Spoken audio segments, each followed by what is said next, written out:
Assalamualaikum warahmatullahi wabarakatuh.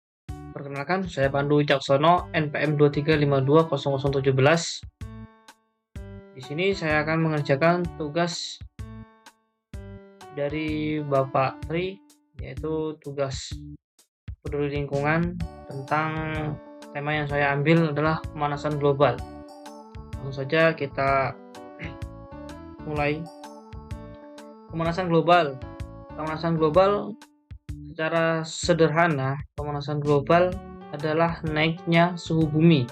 Ini menyebabkan bumi menjadi lebih panas dari tahun ke tahunnya. Pemanasan global disebabkan zat-zat buangan sisa industri, asap kendaraan, dan lain-lain yang menumpuk di udara yang membuat proses alamiah penghangatan bumi oleh matahari terganggu. Hal ini berbahaya bagi keselangsungan hidup manusia, hewan, dan tumbuhan di masa depan.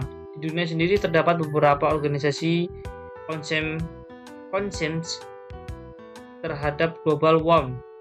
Di antaranya adalah World Wildlife Fund, Wildlife International, WMO, WCMC, dan tentu saja Greenpeace. Oke, langsung saja masuk ke dalam pengertian pemanasan global. Pemanasan global atau global warming adalah fenomena peningkatan suhu rata-rata di atmosfer, lautan, dan juga daratan bumi secara menyeluruh. Global warming disebabkan karena terperangkapnya panas di atmosfer oleh gas rumah kaca yang salah satunya berasal dari sisa pembakaran bahan bakar fosil seperti minyak bumi, batu bara, dan gas alam. Gas-gas rumah kaca diantaranya adalah karbon dioksida, metana, ozon, dan nitrogen oksida, karbon, uap air. Untuk memahami lebih tentang global warming dan kaitannya dengan efek rumah kaca, berikut adalah paparan secara lebih rinci proses terjadinya pemanasan global.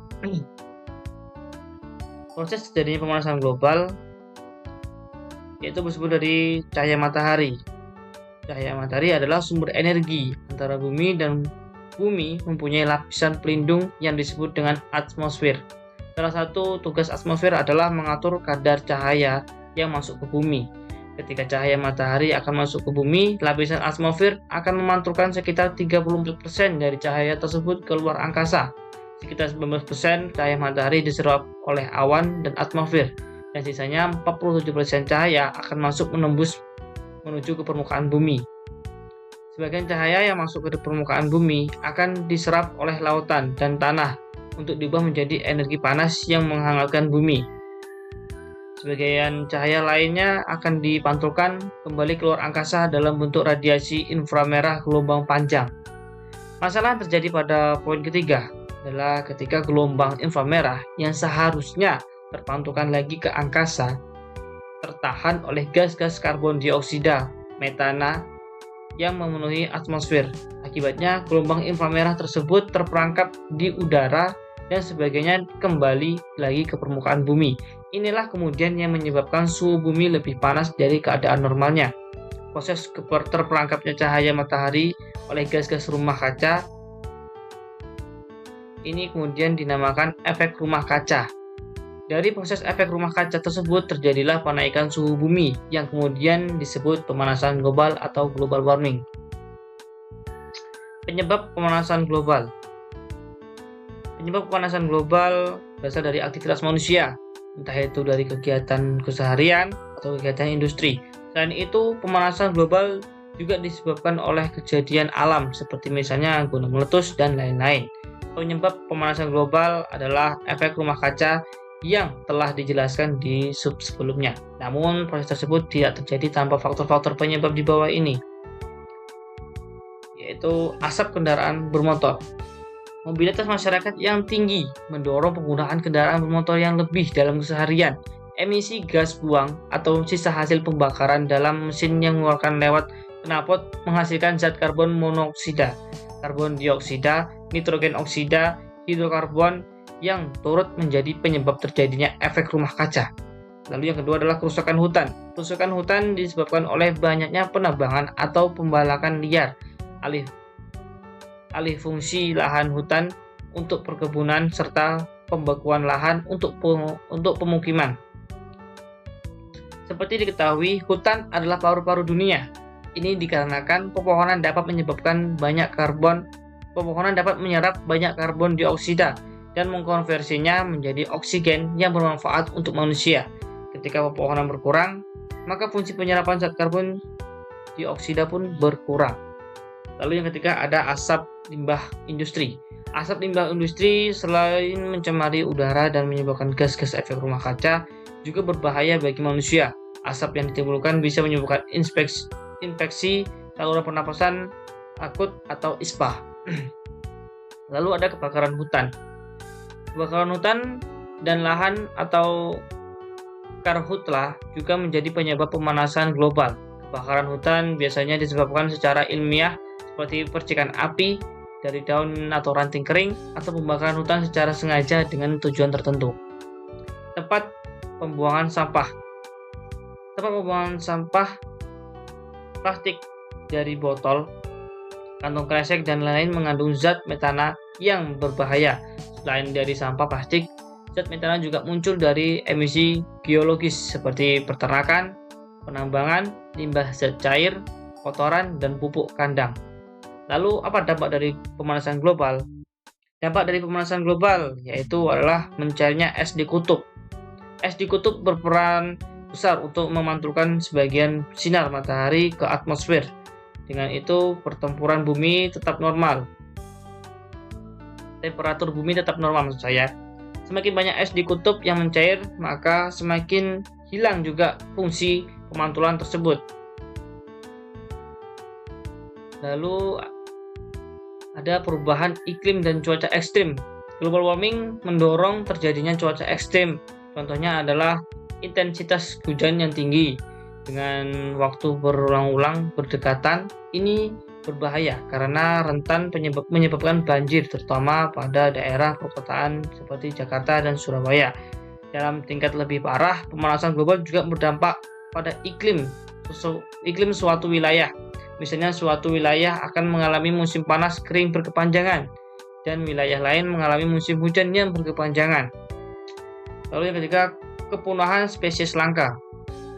Dampak dari pemanasan global diantaranya adalah naiknya permukaan air laut dan suhu udara yang semakin panas. Ini dampaknya pada habitat hewan dan kondisi fisiologisnya. Pada tanggal 19 Februari 2019, pemerintah Australia mengumumkan hewan pertama yang punah karena dampak pemanasan global.